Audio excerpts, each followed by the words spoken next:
stand up?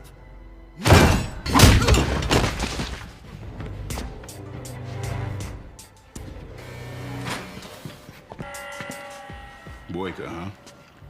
Now what kind of bitch-ass name is that? You a great champion, I know.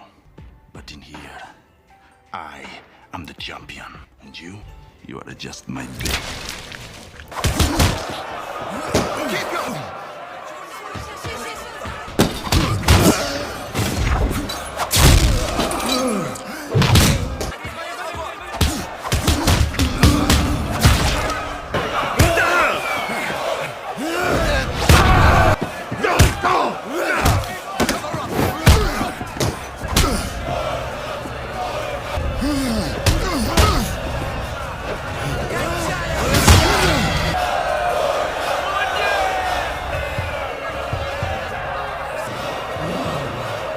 Inside the cold concrete walls of a Russian prison, where survival means everything, the air crackles with tension.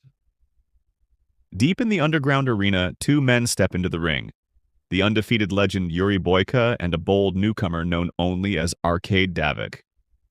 The crowd, hardened inmates and corrupt guards alike, roar with anticipation. Every punch in this pit isn't just for pride, it's for power. Money floods through secret hands as bets are placed. Everyone's certain Boyka will remain untouchable. But what most don't see is the machine behind it all. Warden Marov, the man who runs this prison like a business, and Gaga, a ruthless mob boss pulling strings from the shadows. Together they've turned violence into profit, a blood-soaked spectacle that feeds their greed. Tonight, though, something feels different. The cage rattles, the crowd hushes, and as fists fly, loyalties blur, and the legend of Yuri Boyka faces a challenge that could shake the empire built on pain and corruption. Fight!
After his brutal victory over Davis, Yuri Boyka remains the undisputed king of the underground ring. Untouched, undefeated, and untamed. But far from those prison walls, destiny is quietly setting up his next challenger. Across the ocean, George Iceman Chambers, once a world-famous boxing champion, is struggling to keep his fame alive. His glory days are fading, and he's clinging to what's left. Commercial deals, appearances, anything that pays the bills. After wrapping up a TV shoot in Russia, he returns to his hotel, tired but unaware that his life is about to be flipped upside down. Moments later, the door bursts open. Masked men ambush him, and before he can fight back, he's knocked out cold. When he wakes, he's surrounded by police officers and flashing lights. They search his room and make a shocking discovery: a packet of cocaine hidden inside his Bible. The headlines are instant. American boxer arrested in Russia. Chambers insists it's a setup, but his protests fall on deaf ears. Within hours, he's shipped off to a grim Russian prison, the same one ruled by Yuri Boyka. Inside, the tension is thick. Boyka watches Chambers' arrival with a predator's smile, already sizing up the newcomer. Warden Marov, a man who sees prisoners as assets, greets Chambers with fake politeness, boasting about the prison's champion. Chambers barely listens. He's certain he'll be out soon. But his arrogance quickly meets reality. When ordered to shower in freezing water, he refuses, and the guards beat him until he gives in. On his way to his cell, a bucket of urine splashes over him, a twisted welcome gift from Boyka. Furious, Chambers tries to strike back but is pinned down before he can reach him. His new cellmate, Stephen Parker, a jittery British addict, warns him, "This place runs on rules, mate." Boyka owns everything here. Chambers brushes it off, believing his release is just days away. The next day in the cafeteria, every inmate freezes as Boyka enters, except Chambers, who keeps eating like nothing's changed. One of Boyka's men steps up to intimidate him, but Chambers drops him with a single punch. The entire room gasps. Boyka strides forward, eyes burning, and the two titans face off, until guards storm in to separate them. Outside the walls, Chambers' manager Phil scrambles for help. He assures Chambers that the U.S. Embassy is working on it, but the process could take a month. Furious, Chambers demands a top American lawyer. Phil promises, but his tone says otherwise. Meanwhile, deep in the shadows, mob boss Gaga makes his move. He slides a thick envelope of cash across Warden Murav's desk. The deal is clear. Set up a fight between Boyka and Chambers. Gaga admits he planned everything, from the planted drugs to the arrest. This wasn't justice, it was bait. Back in the yard, Stephen gets jumped by Boyka's goons. Chambers steps in without hesitation, taking them down one by one, proving that even behind bars, he's still a fighter. Stephen, shaken but grateful, finally tells him the truth. This prison is a chessboard, and Gaga's the one moving every piece. That night, the echo of fists slamming against flesh fills the underground ring. Chambers watches from the shadows as Boyka destroys another opponent with terrifying ease. Fast, precise, merciless. For the first time, Chambers realizes this isn't just a prison fight, it's a trap. And he's the next name on the list.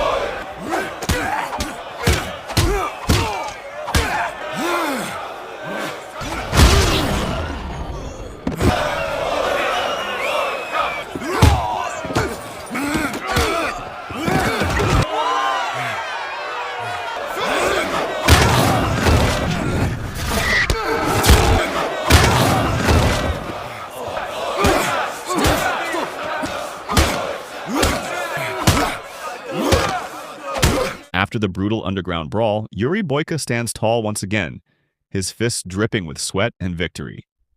The crowd erupts, chanting his name like a god of war. As the noise settles, Boyka locks eyes with George Chambers, staring from across the yard. With a smirk, Boyka raises his hand and publicly challenges him, a call to battle in front of everyone. Chambers doesn't flinch. He just walks away in silence, refusing to feed the fire. But the silence doesn't sit well with Warden Murav. Later, he summons Chambers to his office, speaking in a cold, businesslike tone. "Fight Boyka," he says. "Do it, and you'll walk out of here a free man." Chambers narrows his eyes. He knows a trap when he hears one. "I'm not your entertainment," he snaps back. Marav's smile fades. "Then you'll work for me another way." The next morning, Chambers is dragged down into the filth of the prison sewers, ordered to clean the sludge with his bare hands. When he resists, the guards raise their batons, but before they strike, an old voice cuts through the air. It's Kraut, a crippled inmate in a rusty wheelchair. "Leave him," he says quietly. Against all odds, the guards step back. With calm precision, Kraut shows Chambers how to get the job done faster. Later, Stephen explains that Kraut was once a Russian commando, a man who killed a guard during an escape gone wrong. Now he's serving life with no hope of release. That night, Stephen urges Chambers again. "You want out? Then fight Boyka. It's the only way." But Chambers shakes his head. I'm done fighting for other people's amusement. Soon after, Chambers is escorted to a private room, where mob boss Gaga awaits. The room smells of cigars and money. Gaga leans forward, eyes glinting. You could have had it easy, Chambers. You could have been rich, free. But you made the wrong choice. Then comes the final blow. Gaga reveals that Phil, Chambers' own manager, has been in on the setup all along, helping orchestrate his arrest in exchange for a fat payday. The truth hits Chambers like a punch to the gut. Everything, the drugs, the arrest, the prison, it was all part of the plan. Humiliated and furious, Chambers finally accepts reality.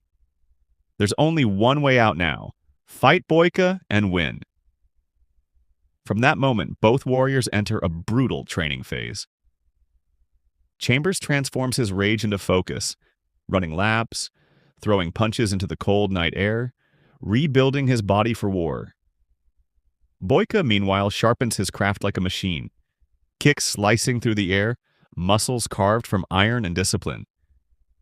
Every clang of metal and grunt of effort builds toward one destiny, their inevitable collision.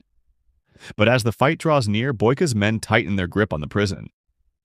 They corner Steven, forcing him to help sabotage the match. A betrayal he can't refuse. The stage is set. 2 fighters, 1 cage, no mercy. And when Chambers finally stares across the ring, his voice is cold and steady.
But between rounds, something sinister happens.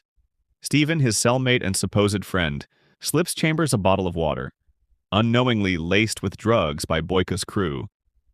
Chambers drinks deep, desperate to catch his breath. The bell rings for the second round, and suddenly his world begins to blur. His vision swims, his balance falters. Boyka senses weakness and strikes with ruthless precision. Kicks like thunder, fists like hammers. Chambers stumbles, unable to defend himself. One final spinning kick sends him crashing to the ground. The crowd erupts. Boyka wins again. Hours later, battered and humiliated, Chambers sits in silence. Then Kraut rolls into the cell block, his voice low and calm. "They poisoned you," he says. "Steven helped them." Chambers' heart sinks. He runs back to his cell, only to find Steven hanging lifelessly, a crude apology note clutched in his hand. The betrayal, the guilt, the rage, all collide inside him. He storms toward Boyka, screaming accusations, but Boyka, eyes burning with confusion, growls back, "I did not order this. I fight clean." Before the tension can explode, Warden Marov steps in, mocking Chambers for his poor performance. Something inside Chambers finally breaks. He grabs Marov and beats him senseless, fists fueled by every ounce of pain and betrayal he's endured.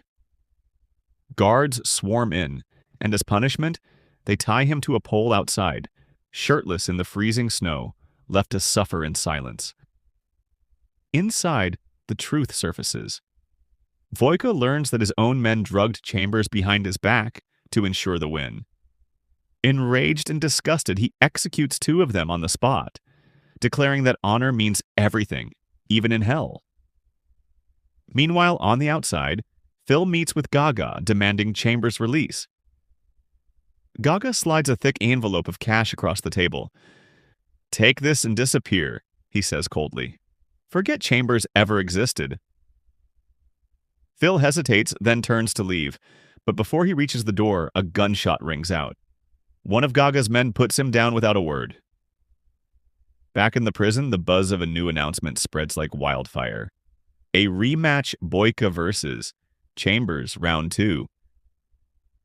The stakes are higher, the bet's massive, and this time the fight isn't about money. It's about redemption, pride, and vengeance. 2 men, 1 ring. No poison, no tricks.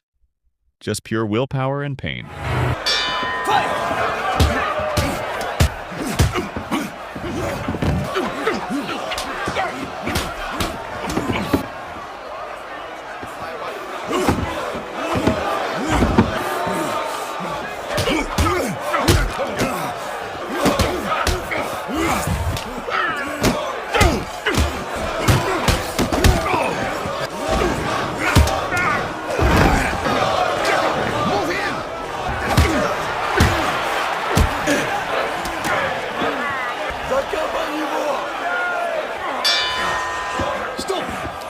Boyka, make him wait. It's for first round, George, but why you don't use more new technique? Remember, take his leg. Fight!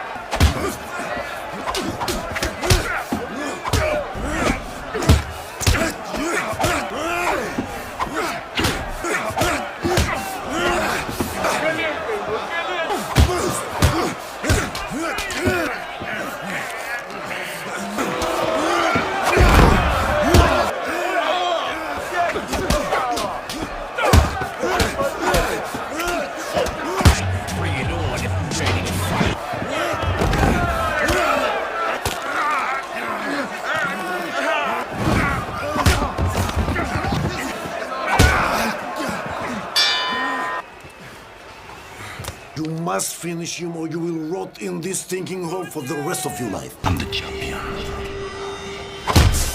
What are you waiting for? The bell.